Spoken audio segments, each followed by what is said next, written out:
High guys, welcome back to my channel Monis creation. তোমরা অনেকেই আমার ভিডিও দেখো, কমেন্ট করো, তাদের জানাই অসংখ্য ধন্যবাদ। তোমরা এইভাবেই আমার পাশে দেখো। আর যারা চ্যানেলে নতুন, যদি আমার রেসিপিটা ভালো লাগে তাহলে সাবস্ক্রাইব করে আমার পাশে থাকার অনুরোধ রইল। আজ করছি চিংড়ি মাছের আলু দিয়ে ঝাল। রেসিপিটা শিখেছি আমি আমার ঠাম্মার কাছ থেকে। তো প্রথমেই আমি চিংড়ি মাছগুলোকে ভেজে নেব, তাই জন্য কড়া গরম হয়ে গেলে তাতে তেল দিয়ে চিংড়ি মাছগুলো দিয়ে দিচ্ছি। আর মাছগুলো আমি ছাড়িয়ে কেটে ধুয়ে নুন হলুদ মাখিয়ে রেখেছিলাম, সেটা তোমাদের ভিডিওতে দেখানো হয়নি।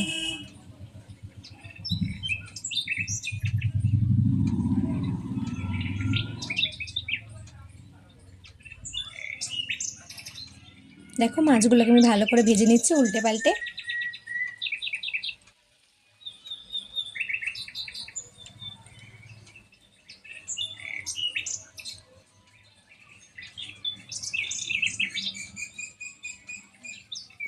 আমার মাছ ভাজা কমপ্লিট। এবার আমি একটা বাড়িতে তুলে রাখবো।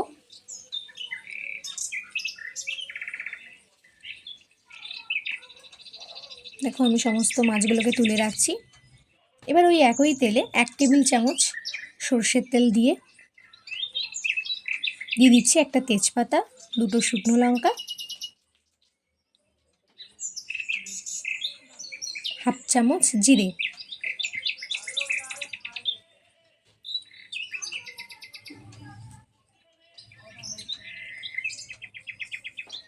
দিচ্ছি কোচানো পেঁয়াজ,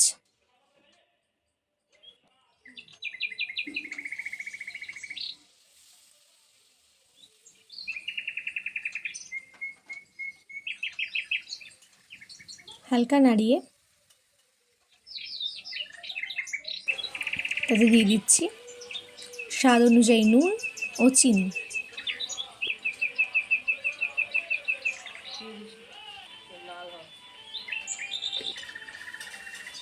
আবারও ভালো করে মিক্স করে নিচ্ছি।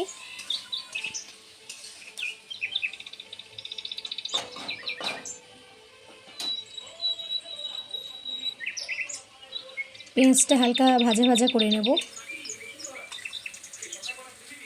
আপনাদের কালারটা চেঞ্জ হয়ে গেলেই বুঝতে পারবেন যে পেঁয়াজটা ভাজা ভাজা হয়ে গেছে। এবার দিয়ে দিচ্ছি সরু করে কেটে রাখা আলু,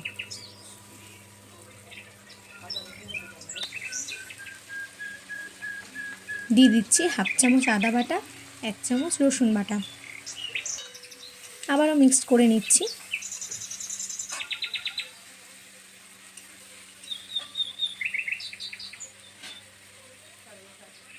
হাফ চামচ হলুদ গুঁড়ো, 1/2 চামচ লঙ্কার গুঁড়ো, 1/2 চামচ কাশ্মীরি রেড চিলি পাউডার।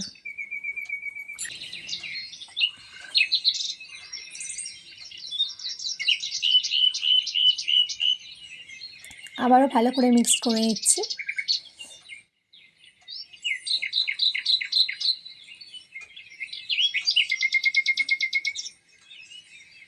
দিয়ে দেব 1/2 চামচ জিরের গুঁড়ো, 1/2 চামচ ধনে গুঁড়ো দিয়ে আমি আবারও মিক্স করে নিচ্ছি। এবার দিয়ে দিচ্ছি 2 চামচ টমেটো পেস্ট। তোমরা টমেটো পেস্ট না করেও দিতে পারো, টমেটোকে কেটে টুকরো করেও দিতে পারো। দেখো, আবারও ভালো করে কষিয়ে নিচ্ছি। ঢাকা চাপা দিয়ে দেব যাতে মশলা থেকে তেল ছাড়ে। তোমরা রেসিপিটা বাড়িতে একবার ট্রাই করে দেখো, কেমন লেগেছে আমাকে কমেন্টে জানিও। কিছুক্ষণ পর আমি ঢাকা খুলে দিয়ে দিচ্ছি 1/2 চামচ গোলমরিচ গুঁড়ো। এটা অপশনাল, এটা তোমরা ইউজ নাও করতে পারো। এবার দিয়ে দিচ্ছি ভেজে রাখা চিংড়ি মাছ, দিয়ে আবারও মশলার সাথে ভালো করে কষিয়ে নিচ্ছি। আমি 1 কাপ মতো জল দিয়ে দিচ্ছি।